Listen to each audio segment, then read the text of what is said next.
আসসালামু আলাইকুম রহমতুল্লাহি ওয়া ফাতেমাতুল লিয়ার আরবি শিক্ষা চ্যানেল থেকে সবাইকে স্বাগতম। আমরা গত পর্বে পড়েছিলাম মধ্যে লিনের সূত্র। আজকে আমরা পড়ব মধ্যে বদলের সূত্র। আর আপনাদের কাছে পড়া শুরু করার আগে আমার একটা অনুরোধ, সবাই আমার চ্যানেলটাকে সাবস্ক্রাইব করবেন, লাইক করবেন, বেশি বেশি করে শেয়ার করবেন। আপনার একটা শেয়ারের মাধ্যমে অন্য একজন পড়া জানে না মানুষ যদি পড়ে কিছু জানতে পারে, শিখে, কোরআনের কিছু আয়াত বা হরফ বা কোরআন শিখে, তাহলে আপনি আর ফজিলত কিয়ামত পর্যন্ত পাবেন। কাল হাসরের ময়দানে এর উত্তম প্রতিদানও পাবেন। চলুন আমরা পড়া শুরু করি। আউযু বিল্লাহি মিনাশ শাইতানির রাজিম। বিসমিল্লাহির রহমানির রহিম।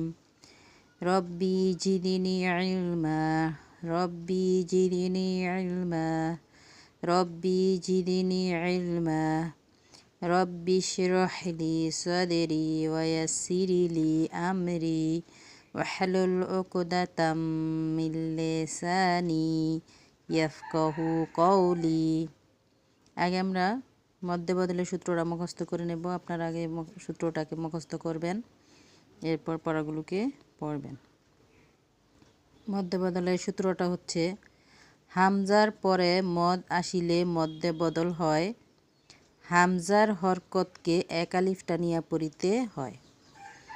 হামজার পরে যদি মদ আসে তাহলে মধ্যে বদল হয়। এই সূত্রটা আপনারা মুখস্থ করবেন। আর হামজার হরকতকে এক আলিফ টেনে পড়তে হয়। সূত্রটা মুখস্থ করে তারপর আপনারা পড়বেন। চলুন আমরা পড়া শুরু করি।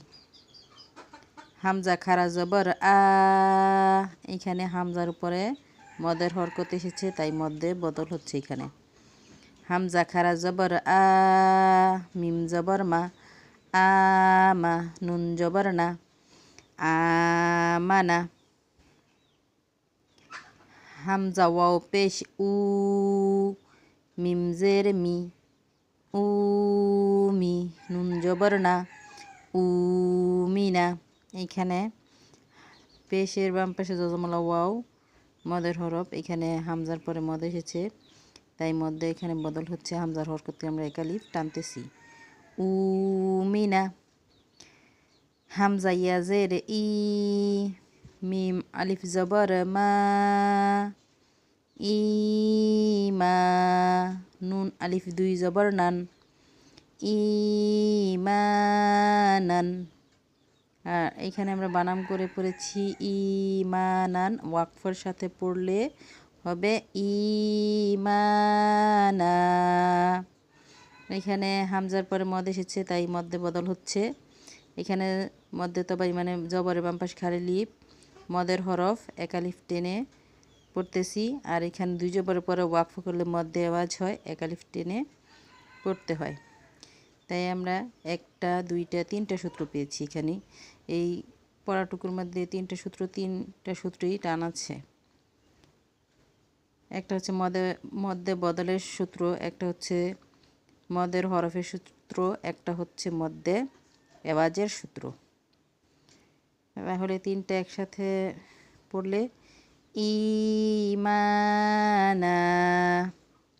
হামজা ওয়াও পেশ উ, তাজের তি, উতি, ইয়া জবর ইয়া, উতিয়া।